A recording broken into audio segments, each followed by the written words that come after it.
That's 11 electoral votes in Biden's column now, while other news outlets, including NBC, say that race is still too close to call. And that's why you may be seeing different electoral vote counts on TV and then when you scroll through social media.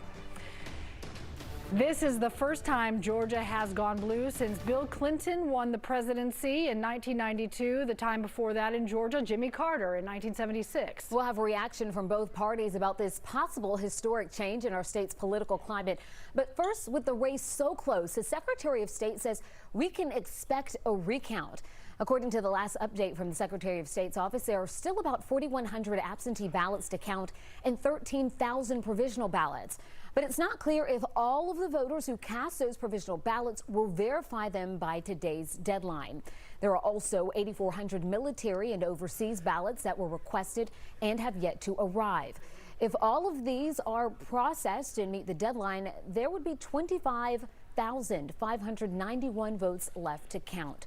Rebecca Lindstrom is following the latest numbers. And Rebecca, these votes could make a big difference.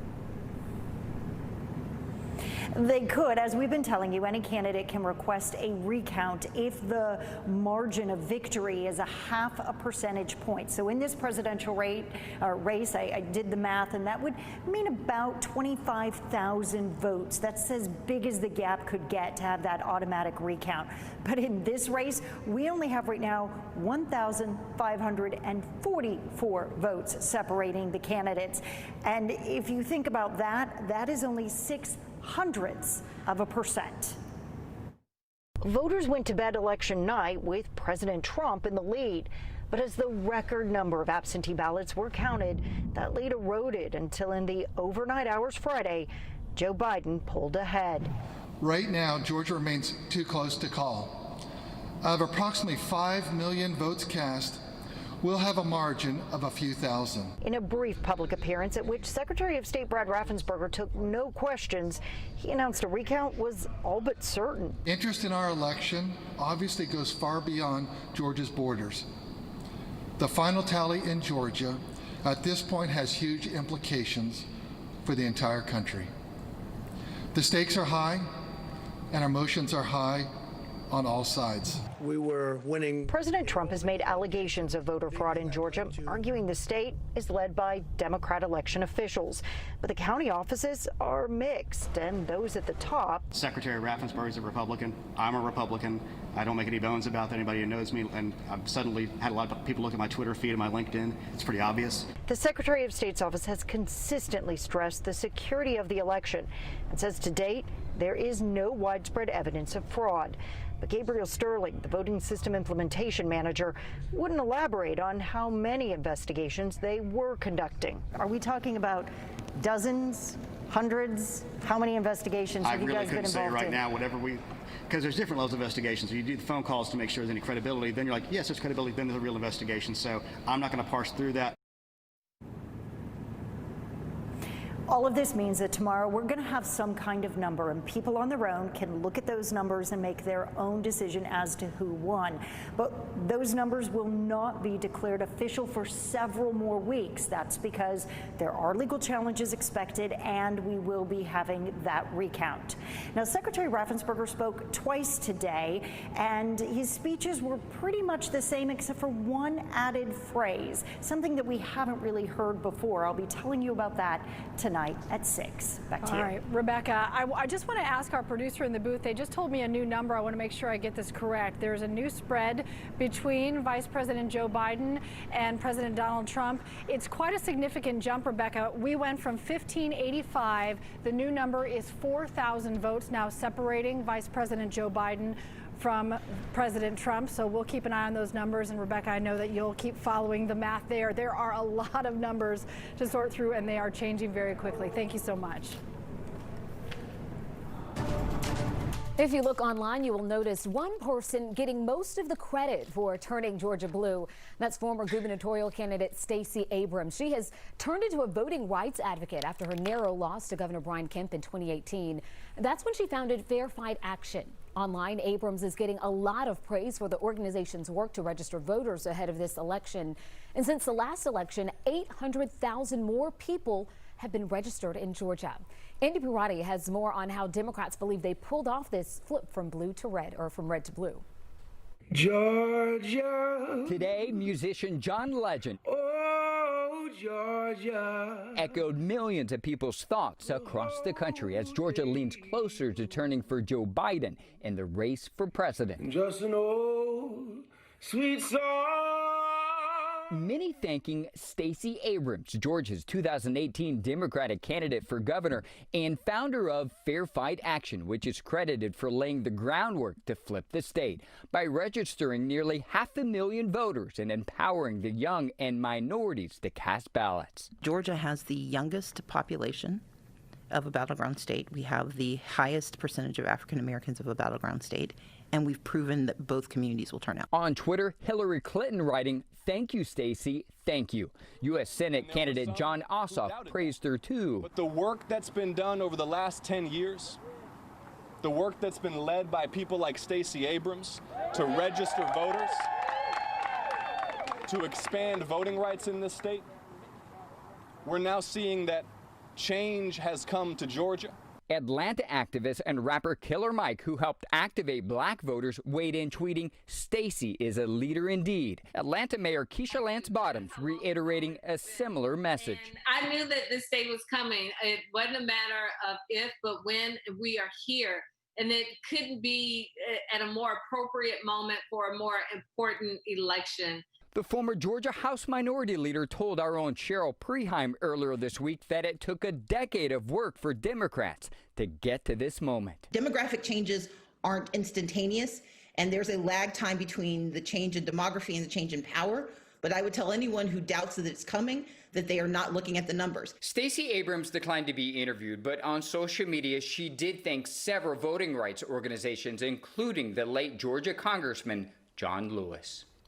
Well, on the other side, the Republican National Committee says it's deploying legal teams in Arizona, Georgia, Michigan, and in Pennsylvania to investigate vote counting and tabulation to ensure the integrity of the election. The American people need to have confidence in our elections. Right now, we don't have that. But Republicans have differing opinions on how the votes are being counted. Here's Doug Richards to explain. Republicans had won 6 straight presidential elections in Georgia. They're not happy that this may be the one that breaks the streak. Why does communism benefit you? Answer the question. This post-election Trump rally outside State Farm Arena channeled some of that anger. Stop that steal! Stop that steal! This one Thursday night featured one of President Trump's sons and a pro-Trump Democrat. In case y'all didn't know, I'm a Southerner, and we believe in fighting. This fight is just getting started. We're starting now to see the white of their eyes, and we get ready to start shooting. They're pushing unsubstantiated conspiracies formed to question the legitimacy of the vote count that has put Trump behind. It's within the realm of possibility that it could be legit or could be fraud. Cobb County Republican Chairman Jason Shepard thinks there's been less transparency, making the vote more ripe for fraud. The best thing we can do is have a process that's open, transparent, and shine sunlight onto it. And if it shows out there is no evidence of voter fraud, then accept the results of that, regardless of which way that is.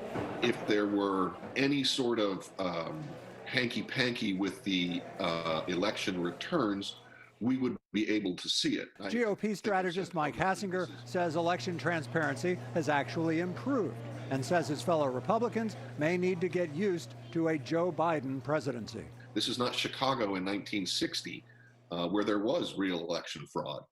This is America, and it's 2020, and it's close, and it's maybe upsetting to the president's biggest fans, but it's an honest and fair election. Hassinger says critics of the vote count ought to produce real evidence of fraud before they claim that this election is being stolen.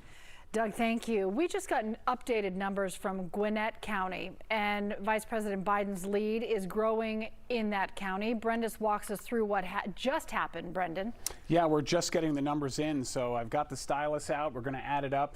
This is the spread right now. As you pointed out, we've got it's 4,235 is the spread now, so it has grown. So let's put that up on the big board. 4,235. 5, and that's gone up significantly. Before, the spread was only 0.03%. Now it's 0.06%, as you can see, 49.42 to 49.34. Where are we seeing those numbers come from? These are the numbers we've been waiting for a while from Gwinnett. Gwinnett County had about, at one point, 4,800 ballots, we thought, and that was a big part of the outstanding absentee ballots. So let's look at the numbers. They reported, very interesting, they actually have reported over 6,000 ballots. So Biden took in 4,804. Apologize about the writing there. And Donald Trump had 2,079.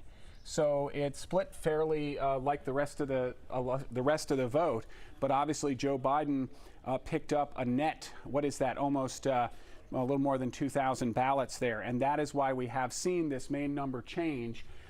It's important to point out that all of this is going to be subject to a recount they're going to be doing, that the Secretary of State's running even before anyone requests it. There is no mandatory recount in Georgia when you hit a certain number, but the Secretary of State, in order to instill confidence in whatever the outcome is going to be conducting a recount. And then there's also a whole bunch of other ballots out there, 5,000 provisional ballots that still have to be decided in the various counties. And then there are those military and overseas ballots. We're talking about 8,410 that could be returned by 11 minutes ago. They had to be returned by 5 o'clock today and be postmarked by or before Election Day to be counted. And so that doesn't mean 8,410 are coming in. 8,410 that were requested were not returned. This is also very important. Of talking about military and overseas ballots, 18,008 military and overseas ballots have already been counted. They're already part of these county numbers that we're seeing all around the state. So don't think that they didn't count any of the military or overseas ballots. There's already 18,008 that are part of the numbers that show Joe Biden with this particular lead right now, guys. The Gwinnett numbers are the most significant jump we've seen all day. It's an increase for Biden of 2,725, and for many hours in the day, we never saw the number change more than a dozen or two. So that's really interesting. I also am watching our total voter turnout in Georgia to skyrocket. The old record was 2016 at 4.1, and we have blazed right past that. Yeah, we're at basically 4.96, so almost 5 million people voted in this election. This is why the most votes of anybody in any U.S. election for a president right now is Joe Biden, because he's leading in the popular vote by almost 4 million votes. And Donald Trump, actually, right now with 69 million, more than 69 million votes, is the second most person ever to receive, because the population has increased in the United States, and also this was a huge turnout at this election. All right, Brennan, thank you for keeping track of these numbers. They're really changing all the time, so thank you so much. We keep track of the results on 11alive.com on every race, and you can get them sent right to your phone. You don't have to go searching for them. You just text the word result to the number on your screen, 404-885-7600, and we will do the math for you. Georgia could change the balance of power in the Senate, but we may have to wait for 2 runoffs. Coming up, how the process works and what the campaigns are doing to prepare for another round of voting.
We have some results for you tonight. New results. The AP has called Georgia's 7th district race for Democrat Carolyn Bourdeaux.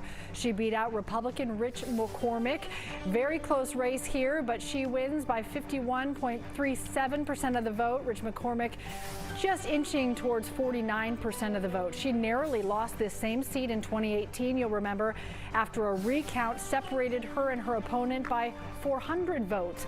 The incumbent, Republican Rob Woodall, is retiring. Bourdeaux's win flips this congressional seat for the Democrats. Rich McCormick has said that he will challenge the results here.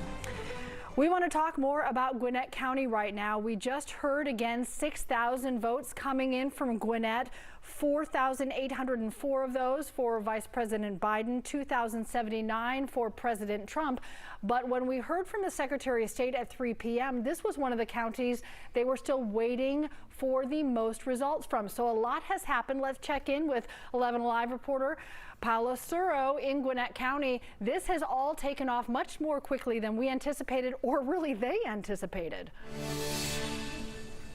Absolutely. And you know what? This is the room where it's all happened just recently, just around 5 o'clock or so is when we started realizing that we were going to get those numbers in today. But these are numbers that we truly weren't expecting for another 2 days or so. We didn't expect these numbers to come in for maybe until Sunday. So just to break down what exactly we're seeing today ballot-wise, vote-wise. So this includes the 3,200 batches that we've been talking to you guys about of ballots that were affected in that glitch. It also includes the 4,400 absentee ballots that they received on Election Day, and also the more than 400 ballots that were affected in that memory card that we've talked to you guys about. But I really want to talk also about all the work that they put in here today. It's unfortunate that we're taking so long. I mean, we want it to be accurate and a trustworthy count. But they're actually ahead of schedule from what election officials anticipated earlier this week. This morning, they resumed counting 3 groups of votes under review. We're kind of one of the last ones, and so it seems like a lot hinges on Georgia. And on Gwinnett County, on top of tabulating the re-adjudicated ballots affected by a software glitch, teams have been counting the remaining 4,400 absentee ballots received by mail on Election Day, as well as the more than 450 ballots that needed to be rescanned due to a corrupt memory card. In the back of this building, there's a large room, and there's probably 75 staff or so who have been processing ballots, organizing ballots for storage, and just overseeing that. We don't interfere. Officials tell me that in Gwinnett County, 789 people didn't sign their ballots, and 425 ballots had mismatched signatures. Voters had until 5 o'clock today to fix those problems. The results from those fixed ballots, as well as provisional and military ballots, should be added at some point tonight. I didn't have my ID at the time, and I wasn't able to get to the place where I'm originally registered to vote. So again, those numbers just came in, but we also have to keep in mind that they're still going to include the provisional ones, the military and overseas ballots that they have to come in, and also all those cured and ballots that we were just talking to you guys about in that story. Cheryl? Certainly so, but progress is a wonderful thing at this point in time. Paula, thanks a lot. Live in Gwinnett there. Many of the ballots that need to be checked in Fulton and Gwinnett counties had a similar issue. People were marking a number of different candidates in the special election for Georgia's U.S. Senate seat. Some confusion over this seat. Perhaps understandable, because you'll remember the long list of names. All of these names appear on the ballot. The top contenders headed to runoff now: Republican Senator Kelly Loeffler and Democrat Reverend Raphael Warnock. But there were 20 candidates on Election Day to choose from. Their vote in that particular race will not count. People who chose more than one candidate. The rest of the ballot, however, will certainly count. The ballot for the January 5th runoff will look much differently, with only 2 candidates to choose from. Change has come to Georgia. Change is coming to America. And retirement is coming for Senator David Perdue. John Ossoff speaking today to his supporters as he sits within runoff range now in one of Georgia's U.S. Senate races. His opponent, Republican Senator David Perdue, is ahead in vote totals, but isn't at the 50% plus 1 threshold needed to avoid that runoff. Our Joe Hinkie spoke with both Ossoff and Senator Perdue's campaign, and he explains how the 50% plus 1 majority rule came into play here in Georgia. Hey, y'all. Backed by 100 or so supporters in Atlanta's Grant Park this morning, a confident Jon Ossoff discussed what appears to be an inevitable runoff. No Georgia Democrats ever received this number of votes before in any election in this state. All of the momentum is on our side. Senator David Perdue finds himself currently on the path to a runoff because as votes are still being counted, he does not have 50% plus one vote. Ossoff and Libertarian candidate Shane Hazel in third place combined for the majority of the votes. In Georgia's other Senate race, a runoff between Republican Senator Kelly Loeffler and Democrat Reverend Raphael Warnock is already guaranteed. Nationally, only 10 states use runoffs in primaries. In Georgia, you need 50% plus one vote, or the top two candidates head to a runoff. Other states have lower thresholds to avoid a runoff, and in general elections, only Georgia and Louisiana use runoffs to decide a winner. All other states seat the candidate with the most votes. The nonprofit Ballotpedia traced primary runoffs back to the 20th century South, and the Democratic Party uniting, quote, factions that had split within the party in order to head into the general election united against the Republican Party by avoiding a candidate winning with only a small plurality of the vote. The National Conference of State Legislatures says the intent of runoffs was to encourage candidates to broaden their appeal to a wider range of voters.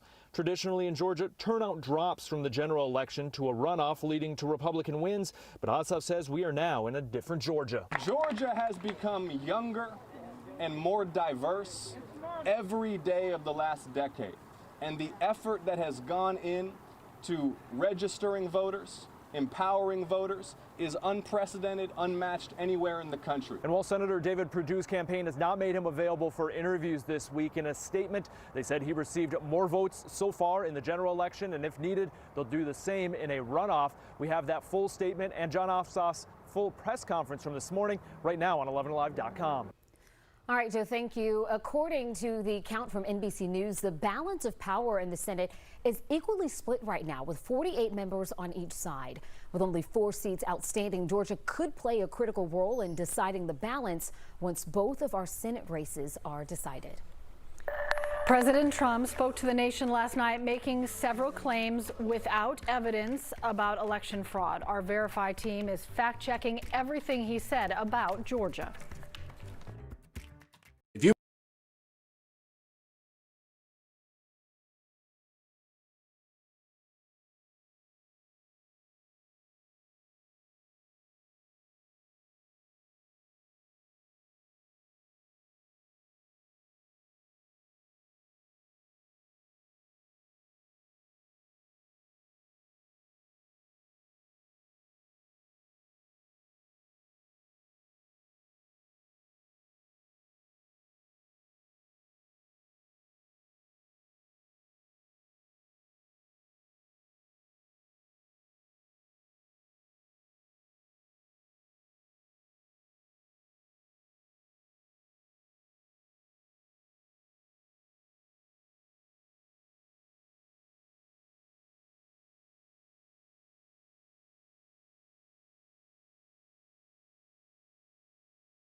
President Trump appearing in the White House briefing room last night with unsubstantiated claims of fraud. John Schierick is fact-checking what he said about Georgia.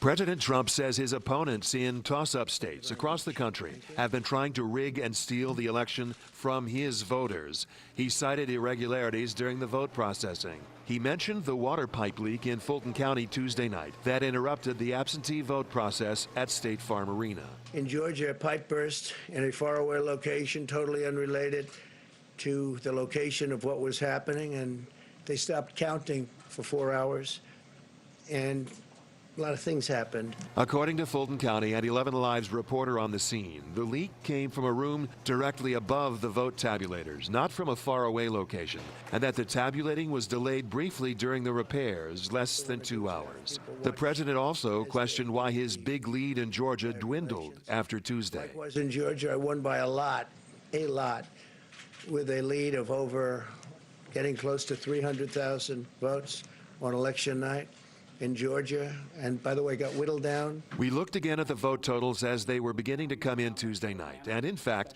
President Trump was leading in early returns by some 300,000 votes. But his lead dwindled when votes from more populous areas of historically Democrat voters were counted. Neither he nor Biden had won Georgia as of Thursday evening at the time of his remarks. The president also said that he's losing in states where he should be winning because of Democrats, including in Georgia. The election apparatus in Georgia is run by Democrats. Georgia's Secretary of State, who is in charge of elections, is a Republican, Brad Raffensperger, a constitutional officer elected statewide. His three predecessors going back to 2007 were Republicans. Raffensperger chairs the bipartisan State Elections Board. And local elected officials are hired by county governments that are run by a mix of Republicans and Democrats. President Trump said again last night that he will pursue options in court. He did not say specifically whether he would target Georgia continually in those litigation options. Our team is working hard to verify claims and point out any misinformation out there surrounding the election. If you have something you'd like us to verify, send us an email to verify@11alive.com. His party was Democrat, his legacy voting rights. And early this morning, it was voters from the late Congressman John Lewis's 5th district that had Georgia trending blue. Reaction from his district next.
Joe Biden ahead by about 4,235 votes here in Georgia.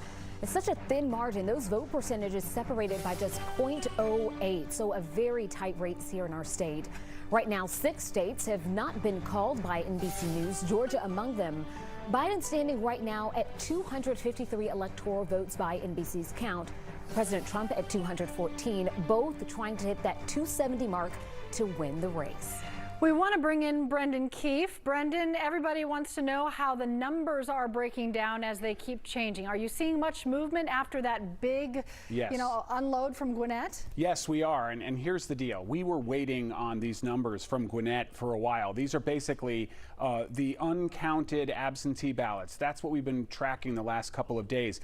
That's pretty much over. There's 21 other states that have a few absentee ballots here and there that have to be counted, but we were expecting 4,800, at least according to the Secretary of State's office. We were expecting 4,800 from Gwinnett. We actually estimated it was more than that, and it turns out, because of our reporters on the ground, that's actually true. So here's the total from Gwinnett: 883 total ballots, and basically we got a net right there for Biden, where he actually netted, I think it was more than 2,000 votes. He got 4,800 and 4 of those votes. Trump got 2,079. This is pretty much done in that regard. We are expecting another 1,000 ballots that are provisional. They have to decide whether they're going to count or not and be adjudicated here in Gwinnett. Also, there's the military ballots. Remember, that 5 p.m. deadline has passed, so we'll start to get that information in. We do know more than 18,000 of those military and overseas ballots have already been counted. And historically important to point out, most of those are civilians and a fraction are military, but every vote needs to be counted no matter who someone voted for. And this is how the system works. It's just usually we aren't tracking it. It's happening in the background because it's just so close. Yeah, interesting. And those military ballots, the deadline was 5 p.m., so we have passed that deadline, so we should know more on that soon too. Brendan, thank you. We're keeping track of the results in every race for you on 11alive.com. Listen, it's changing all the time. You want these alerts coming to your phone. If you'd like that to happen, the number to text is 404-885-7600. Just text the word result, and we'll make sure you know as soon as we do.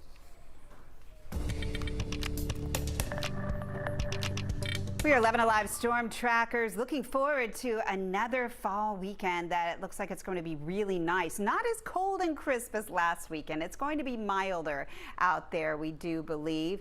And you can see the fall colors here in Rome, all across North Georgia, in the Atlanta area. We're seeing those fall colors right now. So it's looking really nice out there, as well as in Blue Ridge. So if you want to get up and see the fall color, this is going to be a great weekend to do it. And get it while it lasts, because the breezes are going to be blowing. That could get rid of some of those leaves as we head through the next couple of days. Let's take a look at those numbers today. It was warm. We were all the way up into the mid-70s in Atlanta, 77 in Canton and in Eatonton, 76 in Peachtree City, as well as in Rome. So it was definitely a warm one today, and it was above average. Our average is 67 degrees, so we were running almost 10 degrees above average in all of these locations across North Georgia. So 75 was our high. We should be around 67. So we were 8 degrees above average. And the record's 78. So we were only 3 degrees shy of the record for the date. So we're watching that moisture continue to increase as we have that easterly flow off the Atlantic. High pressure off to our northeast is the reason why. And that's going to continue to bring our humidity levels up, as well as bring our breezes up as well. It's pretty breezy out there this afternoon. Right now, our current sustained winds at 12 in Atlanta, and the gusts have been up to 18. So not dangerous winds, but a little gusty out there. I think you'll notice it as you're out at those Friday night football games. We're going to end up seeing those temperatures on the mild side, though. So it's okay if it's breezy, if it's not cold. We'll see those temperatures get down right around 60 or upper 50s across the Atlanta area tonight, and then tomorrow making it into the low 70s. So a 9 on your wasometer. On on that scale of 1 to 11, with 11 being a perfect day. And then tomorrow, maybe a sprinkle or two, but mainly it's going to be the clouds. I don't really think we'll see anything measurable early in the morning, but those clouds will thicken up, so there may be just a few sprinkles here and there. I definitely think we'll see the increasing clouds and winds over the weekend, humidity on the rise, and then mostly dry until next week, and then we'll start to see some changes there. But the clouds rolling in, so kind of a gray start to tomorrow. Yes, there may be a few sprinkles trying to make their way to the ground, and then as we head into Sunday, again, it's going to be kind of a cloudy day, but I think for the most part we will be dry. And then next week we'll be watching the moisture from Tropical Depression Eta that'll be moving in here and bringing the rain back into the forecast in a pretty big way. So a 30% chance as we head into our Tuesday, a 50% chance as we head into Wednesday. That day, we could end up seeing some showers and storms as we head in through the afternoon. We could be seeing some thunderstorms, and then it sticks with us Thursday, Friday, and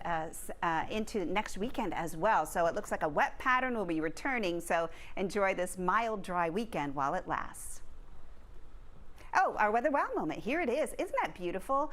Sam in LJ posting these pictures of the fall color, the oranges kind of mixed in with the gold. So it is going to be a great weekend. I think the leaves are at their peak right now across North Georgia, and LJ is always a great location to head to. So if you'd like to be an 11 Alive Storm Tracker, we'd love to have you. Just go to our 11 Alive Storm Tracker Facebook page and sign up, and you'll get approved, and hopefully your work will show up right here on 11 Alive. Those beautiful pictures, we all need to see those moments of just, deep breath, right? As we all watch election numbers roll in, other numbers are also making history. COVID-19 cases setting national records and on the rise here in Georgia.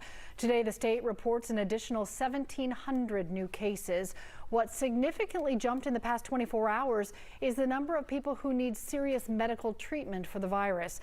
This is the first time we've had more than 1,500 COVID patients in the hospital since September. Our COVID testing numbers are also trending down. The latest White House Coronavirus Task Force report cautions Georgia must start increasing testing to help combat rising case numbers. Even as we focus on the election, we are still following all the latest data for you and the news surrounding COVID-19. Go to 11alive.com/COVID-19 for all the information you need. You'll find a very helpful interactive map there as well.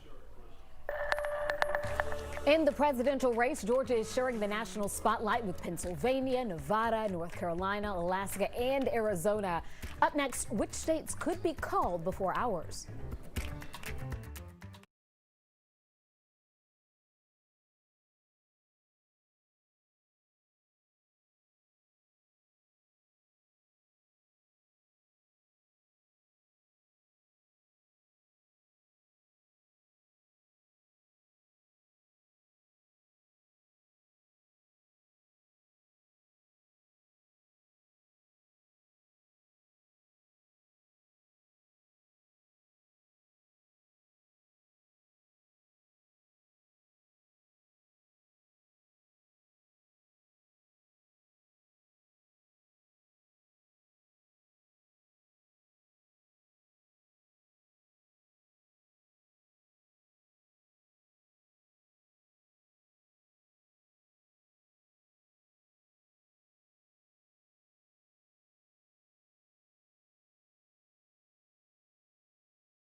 4,235 votes separate Vice President Joe Biden and President Trump in Georgia at this moment. That's less than 0.5%.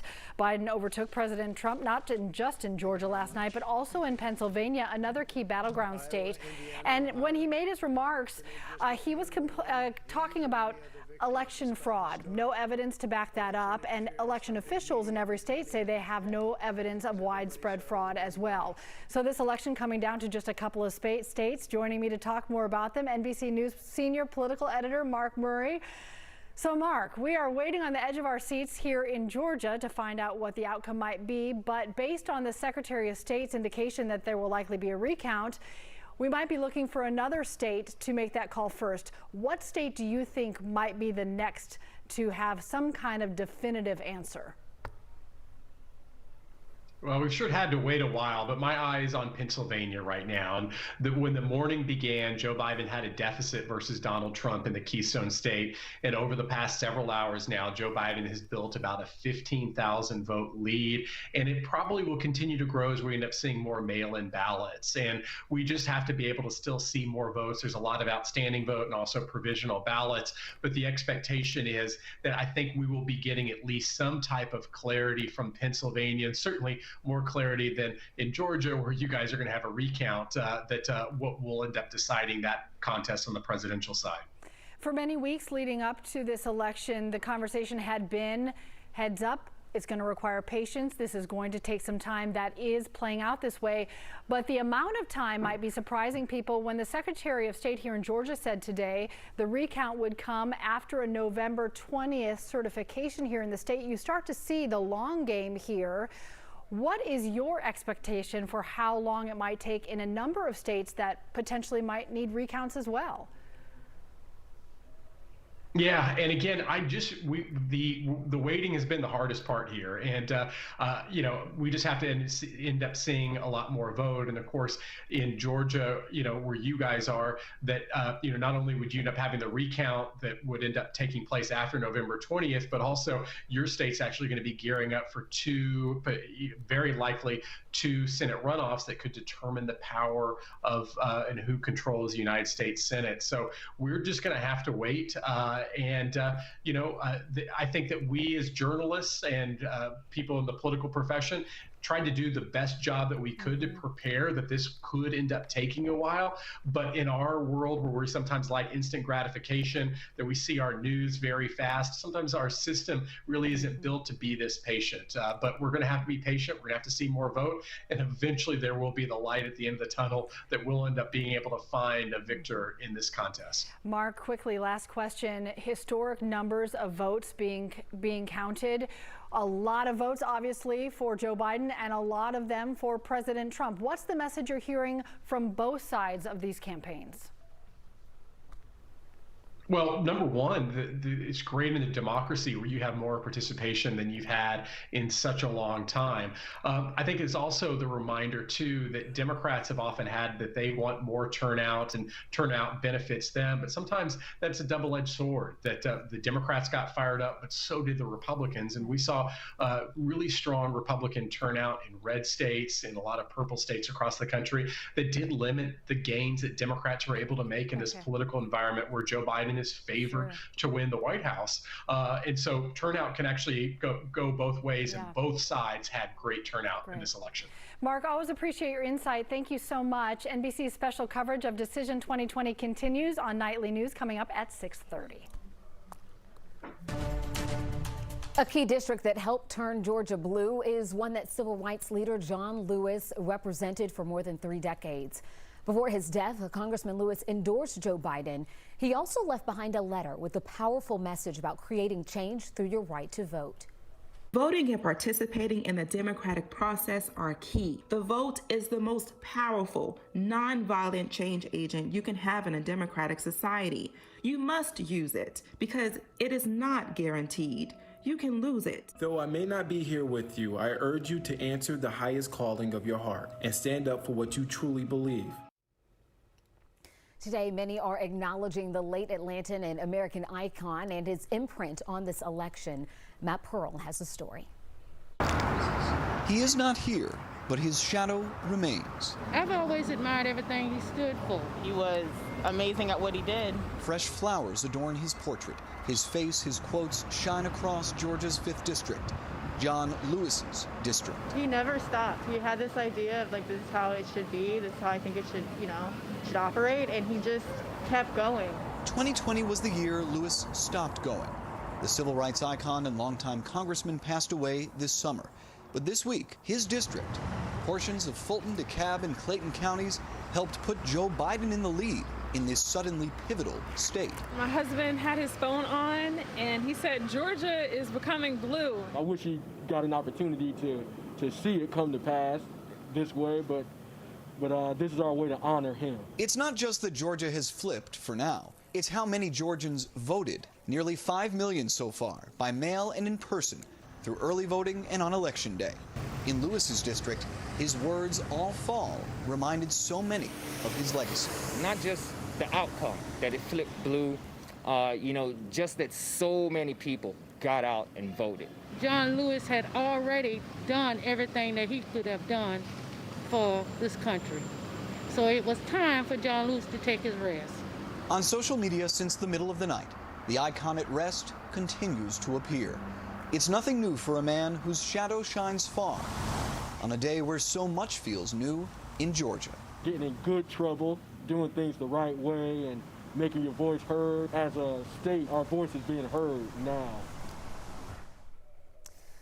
Meanwhile, a rapper who is among those who were shot and killed in a gun battle in downtown Atlanta, with 3 others dead and injured as well. Atlanta police say the video posted on Instagram appears to show what happened. You can see people scattering last night as shots were fired after the fight outside of the business went out into the street.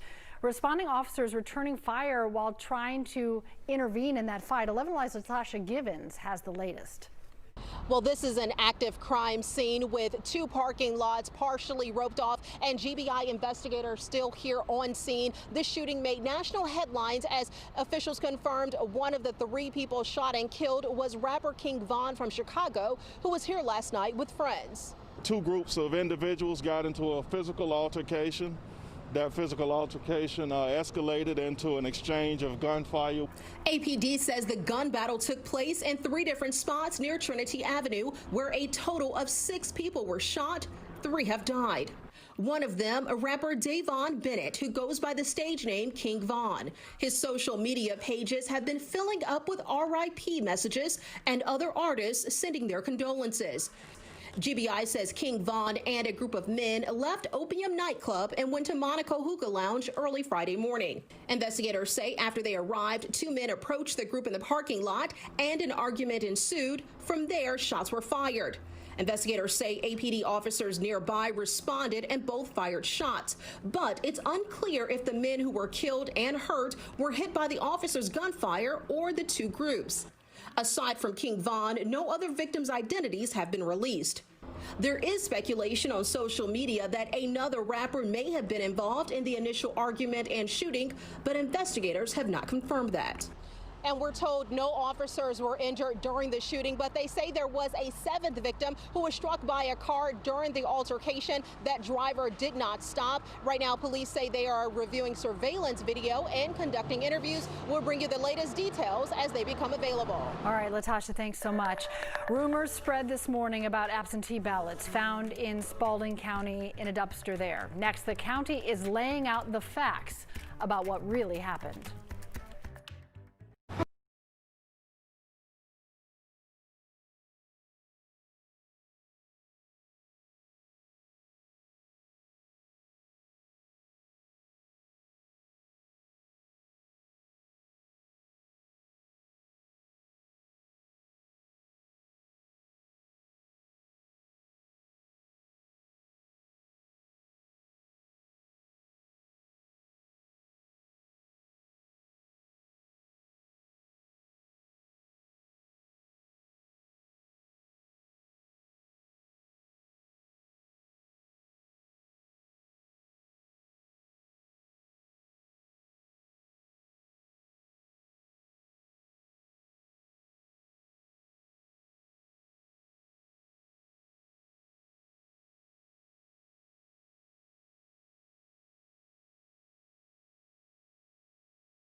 Gwinnett reported 6,000 ballots coming from Gwinnett within the last hour, and that changed the spread here in the state of Georgia. Vice President Joe Biden now leading by 4,235 votes.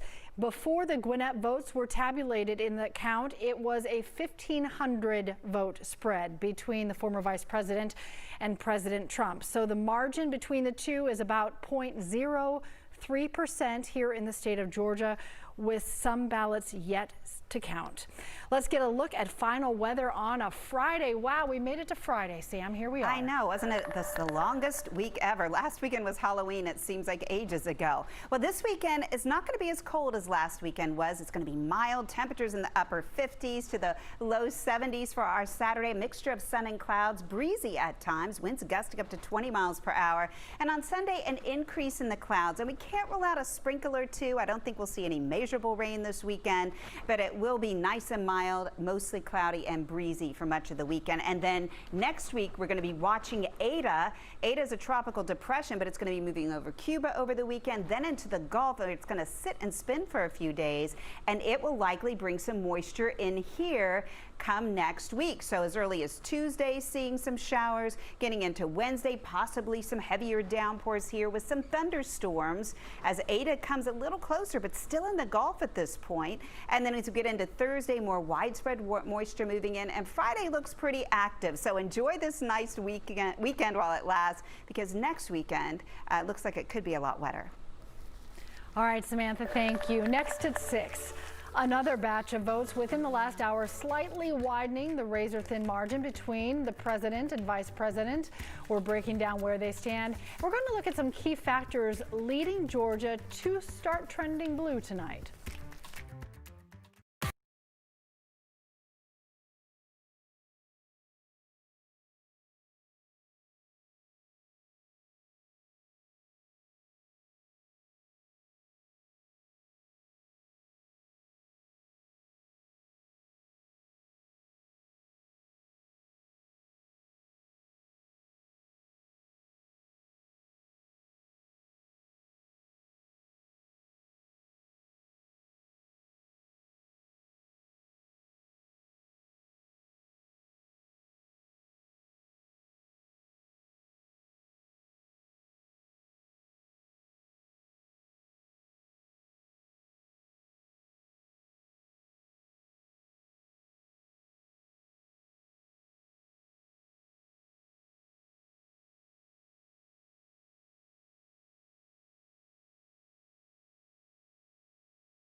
Live from Atlanta, 11 Alive at 6 starts now.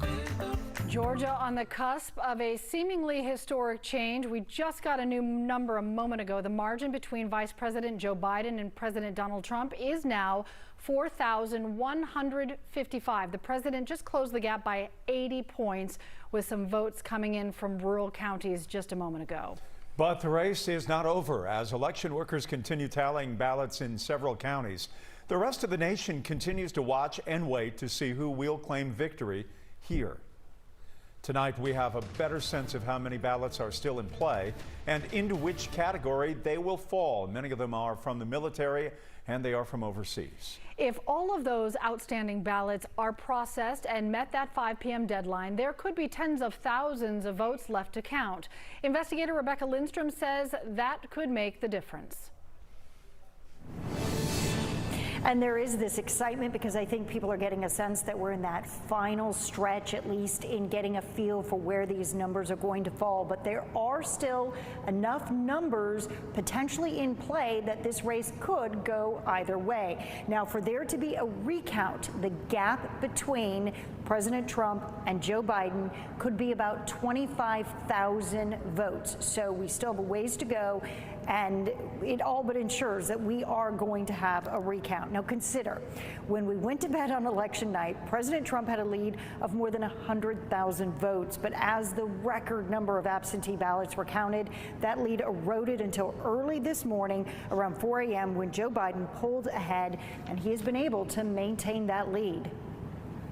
Interest in our election obviously goes far beyond Georgia's borders. The final tally in Georgia at this point has huge implications for the entire country. The stakes are high and our emotions are high on all sides.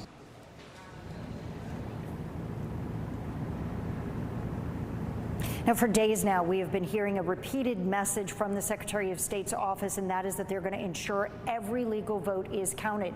But at this afternoon's press conference, there was an added phrase that was put into his speech, and that was that his office would ensure no illegal ballots were counted. When I asked about why that was thrown in there for the first time, they said they just wanted to add clarity and that there is no widespread evidence of voter fraud, although they are conducting some investigations. As I said, we should have a sense of where these numbers are going to fall overnight. Some people are going to go ahead and draw their own conclusions, but because there is going to likely be a recount, it could still be weeks before the result is official. Right, because that recount, Rebecca, can't happen until the state certifies ballots, which is a deadline of November 20th. So there's a long potential wait still ahead, right? That's correct. All right. Rebecca, thank you. So no matter which candidate eventually claims Georgia's 16 electoral college votes, there is an undeniable seismic political shift going on right now. Its position as a Republican stronghold clearly is slipping for now. Many are crediting former Democratic gubernatorial candidate Stacey Abrams for laying the groundwork to help flip Georgia from red to blue through her voter registration initiative. Here's Andy Parati. The state is entirely likely to flip. But what I want to ensure is that this is not a could have. It is going to be a will do. That was Stacey Abrams back in September 2019 talking about her playbook and laying out a path to a Democratic Party victory in Georgia and across the country, and predicting why she believed the state would be a major battleground for the presidency. Georgia is not only a purple state, it is a deeply competitive state and has been for a couple of cycles. What my campaign demonstrated in 2018 was the ability to accelerate that cycle. The former House Minority Leader is founder of Fair Fight Action, which is credited for registering nearly 500,000 voters over the past few years and empowering the young and minorities during her unsuccessful run for Georgia governor in 2018. The two keys from her playbook: spending millions and convincing voters to show up. People on social media attributing Georgia's record turnout and shift, at least in part, to her. On Twitter, Hillary Clinton writing today, "Thank you, Stacey, thank you." The impact of her work over the past decade potentially turning blue for the first time in 28 years, and could potentially lead to 2 U.S. Senate runoffs that could decide who controls Congress. The work that's been done over the last 10 years, the work that's been led by people like Stacey Abrams to register voters, to expand voting rights in this state, we're now seeing that change has come to Georgia. Atlanta Mayor Keisha Lance Bottoms reiterating a similar message. I knew that this day was coming. It wasn't a matter of if, but when. We are here. And it couldn't be at a more appropriate moment for a more important election. Throughout the day, thousands in the Black community on social media naming today Stacey Abrams Appreciation Day. Abrams declined to be interviewed for this story, but on Twitter, she did thank the late Georgia Congressman John Lewis for his efforts. Atlanta's mayor says whatever the outcome turns out to be, the turnout was a big win for Georgia Democrats. This vote count has rankled some, but not all, Georgia Republicans, and some complaining about its continuation, also saying that they want every vote counted. 11Alive's Doug Richards has more. Some Republicans are more than a little skeptical that their 24-year win streak in presidential elections in Georgia is actually coming to a close with this one. How does a box of votes just show up the day after the election? Democrat Vernon Jones whipped up a gathering of Donald Trump supporters and election skeptics Thursday night, questioning the votes that seem to put Joe Biden ahead of the president. This is a battle cry. You damn right. This is a battle cry. There are legitimate concerns. Cobb County Republican Chairman Jason Shepard was a tad less combative, steering clear of conspiracy theories that have driven much of the criticism of the vote count. If the vote was legit, all the ballots that were cast were legal ballots, properly cast, then that's the result of the election. I think Trump supporters are going to learn to live with, these results, which right now point towards Joe Biden winning the presidency. GOP strategist Mike Hassinger says vote tabulation transparency is better now than it has ever been. Particularly in Georgia, it's a solidly transparent, auditable election. Do you smell any rats among the Democratic-led counties in Georgia? No, none. I think anybody who wants to cast doubt on the results of this election, you should have to find some evidence versus believing some rumor that you find on social media. Republicans are hoping that a recount in Georgia can possibly raise President Trump's fortunes here, if not in the rest of the Electoral College. So we always go back to the numbers because the numbers are always changing. This presidential race in Georgia will come down to a few thousand votes, a fraction of a percentage point. Brendan Keefe has been crunching the stats all week long. Brendan, what is sticking out to you at this point? Well, we have those new numbers you mentioned at the top of the show. Donald Trump picked up a few votes here. So instead of 42.35, it's now 41.55 for Joe Biden. That's the lead. It's still 49.42 to 49.34. Let me express that in a decimal or a fraction, if you will, and that is 0.0006 of the vote. If you were to multiply that times 4.9 million, you're going to get pretty darn close to this number. That's the spread right now. And if you're wondering where those votes came from, let's take a look. We actually got a bunch of smaller numbers from smaller counties. So first we got Barrow County came in with a certain number of votes. You can see that has gone 71% for Donald Trump. Fayette County also came in. You can see 53% there for Donald Trump. And that's the total, including those numbers. And then we also got Bullock County down near Savannah there, 61% in favor of Trump. Again, when these votes are tallied all together, what happens is there's a certain number of votes, obviously, for one candidate, a certain number more for the other. It's the difference between those two that affects the spread, and that's why it only changed slightly, even though we got more votes than that. This is going to a recount, folks. It's automatic. They have to certify the election at the county level by November 13th. They have to certify it at the state level by November 20th. If this was a requested recount, that would come after the certification, but because it's voluntary, it will take place before the certification. Brennan, I keep looking at that 4,000 number on your screen. That's the seats in the Fox Theater in Atlanta. I mean, think about that. Right. That is that small. In what has been a historic turnout, almost 5 million people in Georgia have voted. The previous record, what was 4.1 million in 2016? but the same goes nationally for turnout. So we talk so much about electoral votes, of course, to declare a winner, but I'm curious at this point, where does the overall vote and the popular vote stand? Yeah, that's a really good question. So this is the AP map currently. We're also using the NBC map, and we're relying right now on the NBC map because the Associated Press has called some states that we haven't. Let's move this over so you can see the number a little bit bigger. Here you go. This is the popular vote. Joe Biden leads 51 to 48%. And if you look at the number here, it's almost 4 million votes at this point that Joe Biden leads in the popular vote. Of course, that has nothing to do with who's the president. It's the Electoral College, as we all know. This is the second time we've seen the person, who was leading on election night in the popular vote didn't end up the president. We'll see what happens this time. All right, Brendan, we really appreciate all your work. I know you'll keep tracking the numbers. We've got a big team on this for everybody. We'll bring you not only the latest developments in Georgia, but also perspective on it. If you'd like updates sent directly to your phone, just text the word results to 404-885-7600. Despite a final influx of ballots, it seems the finish line is in sight for Metro Atlanta counties, still working to process every single vote. Our special coverage of election 2020 continues after this break.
One of the counties we've been watching carefully over the past 24 hours is Gwinnett, where a large number of votes are still being processed. As we mentioned, we received a large influx of numbers about an hour ago, slightly widening the small gap between Joe Biden and President Trump. The numbers also playing a role in seemingly flipping Georgia's 7th congressional district from red to blue.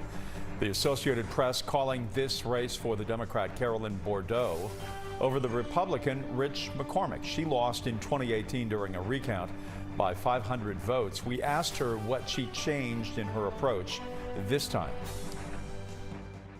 And what we really worked on was building community around this district, around this race, across the many diverse communities in this district. Dr. McCormick says he does not plan to concede, and he will wait on the count in Gwinnett to finish. Officials say that they are working to try and speed up the process. Our Paula Suro is there. She has the very latest on where Gwinnett stands on this Friday at 6:13 p.m.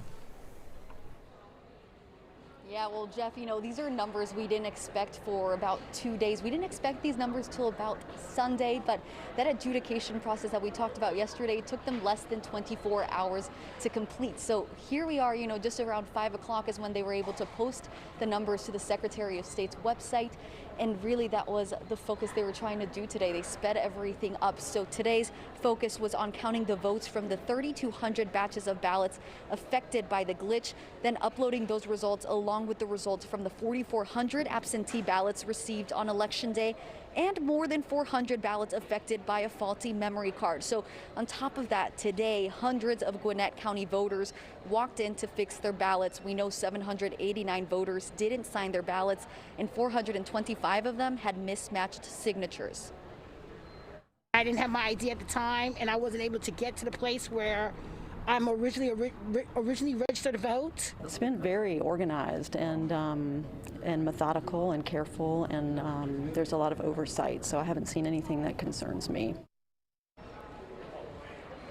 But there's still, you know, a lot of work to be done here. We're still waiting to add on the votes from provisional ballots, military and overseas ballots, as well as cured ballots. So I was told that they will actually stay here for a couple more hours, and they want to push more results out onto the Secretary of State's website. So of course, we'll be watching those closely. I see everybody working behind you. 50,000 poll workers working in Georgia throughout a very long week, and much to do still. Paula, thank you. So now to the Senate, where Democrats hope to take control from Republicans this cycle. Right now, the balance of power is split evenly between the parties, with just 4 seats still undecided. 2 of those are Georgia's. We already know one of the races will not be decided until January, when Republican Senator Kelly Loeffler faces Democratic challenger Reverend Raphael Warnock in a runoff. The winner will serve the remainder of former Senator Johnny Isakson's term. We are still waiting to see the final outcome of the contest between Republican incumbent Senator David Perdue and Democrat Jon Ossoff. Joe Henke today talked with both Perdue and Ossoff's campaigns. Democratic U.S. Senate candidate Jon Ossoff and incumbent Republican Senator David Perdue both say they are ready for a runoff, even though it is not technically official yet. The fact that Georgia uses runoffs, though, to decide elections puts it in the minority nationally. As the sun rose in Atlanta's Grant Park this morning, Ossoff talked with reporters with a crowd of supporters behind him. It is clear a majority of Georgia voters have rejected Donald Trump and have rejected Senator Perdue's bid for re-election. Senator Perdue leads Ossoff by more than 95,000 votes, but in Georgia, to win an election outright, a candidate needs 50% plus 1 vote. Perdue right now is on the path to a runoff, as Ossoff and Libertarian candidate Shane Hazel in 3rd place combine for the majority of the votes. Nationally, only 10 states use runoffs in primaries. Other states have thresholds lower than Georgia's 50 plus 1 model to avoid a runoff. And in general elections, only Georgia and Louisiana use runoffs to decide a winner. All other states seat the candidate with the most votes. Ossoff, during a press conference today, said he is confident head-to-head he can beat Perdue in a runoff. We're now seeing that change has come to Georgia, and Georgia is the heart of the change that's coming to America. Senator David Perdue's campaign did not make him available for interviews this week, but in a statement they wrote, as votes continue to be counted, Senator David Perdue remains in 1st place with a commanding lead. That won't change. We are excited for overtime. We have Ossoff's full press conference and Perdue's complete statement on 11alive.com. We're 11Alive storm trackers watching a few clouds moving in for this weekend, and the reason why is we have high pressure off the middle Atlantic coast sending in an easterly flow for us, so that's going to increase our cloud cover and our breezes. We may even have a sprinkle or 2, but I think the weekend will be mostly dry, so a good weekend to get out and see some fall color. Temperatures getting down into the upper 50s overnight, and then tomorrow we have a 9 on the wazometer on that scale of 1 to 11, with 11 being a perfect day, a 9 with the increased cloud cloud cover, and temperatures actually running a few degrees above average. In fact, we were just 3 degrees shy of the record for the date today. So very mild temperatures as we head into this weekend.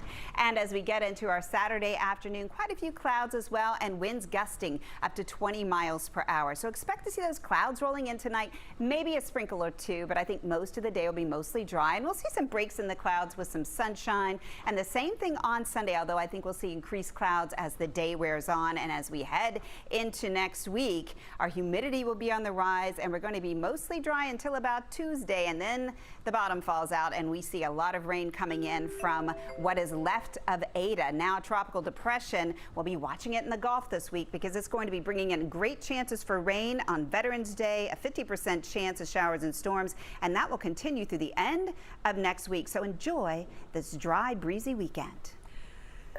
Oh, the weekend. Thank you, Sam. Okay, right now, Fulton election officials are giving an update on where the county stands right now. Fulton County Chairman Rob Pitts has just said that they are done with all the counting. They only have provisional ballots remaining. We're talking about just a few hundred, not thousands of votes, but of course, each vote must be counted and will be counted. We will continue monitoring. We'll bring you any significant new developments here online at 11alive.com as well. All right, breaking away from the election for a moment to the other big story defining 2020. COVID-19 infections are on the rise across the country, also here in Georgia. More than 1,700 new coronavirus cases reported by the state today. Those numbers similar to what we saw in June before the summer spike. We're committed to bringing you facts, not fear, as the pandemic continues. You'll find daily breakdowns of Georgia's numbers and context on what they mean for our state on the website. Click on Special Coronaviruses section. You'll find that tab on 11alive.com. Rumors spread this morning about absentee ballots found in a dumpster. You reached out asking us, was it true? Next, our Verify team fact checks the claims.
There were claims of voter fraud in Spalding County, and it was spreading like a wildfire after a video showing the sheriff's office responding to a polling site. Caitlin Ross is verifying claims that ballots were thrown in a dumpster and poll watchers were locked out of the office where officials were counting ballots. The video looks pretty dramatic. Spalding County deputies blocking off a dumpster outside a polling location with crime scene tape. The Grip, which follows local news issues in Griffin, posted a live video of the event. Screenshots of what the deputies found quickly went viral, with people claiming absentee ballots had been thrown in the trash and that their votes were not counted. We went to the sheriff directly, who told 11Alive in a statement that's simply not true. In a point-by-point rebuttal of the claims, he said it was bad information, misinformation, rumor, and gossip. He said no documentation or election materials were found in any of the 18 dumpsters that surround Spalding County polling places. Our legal analyst, Paige Pate, says the sheriff did everything right. So it appears that what they found in the dumpster were simply the envelopes that were used to send the absentee ballots to the county, not the ballots themselves. And I do think the sheriff took the right step of making sure that area was secured. So we can verify that claim is false. The second claim is trickier. A video also being widely shared by a Spalding County attorney where he told viewers he was unable to gain access to the office where they were handling absentee ballots. Legally, poll watchers registered with the county should be allowed access to those sites during operational hours. The video was recorded at 8 p.m., and while polls closed everywhere in the state at 7 p.m., a judge ordered polls in Spalding County to stay open until 9 because of a software glitch that delayed the polls opening on Election Day. We checked with the Secretary of State's office, and they told us they are investigating what happened there and the software glitch that caused the polls to open late, so we can verify that claim as true and still under investigation.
The margin is 4,155 votes in Georgia. Vice President Biden still in the lead. We just heard from Fulton County, 3,812 provisional ballots will be uploaded and put into the final tally by the end of the night. So we'll see how that might change any numbers. Our numbers team will be working nonstop through the evening. 11alive.com for updates, and NBC Nightly News has full coverage for you next on NBC. Have a wonderful night.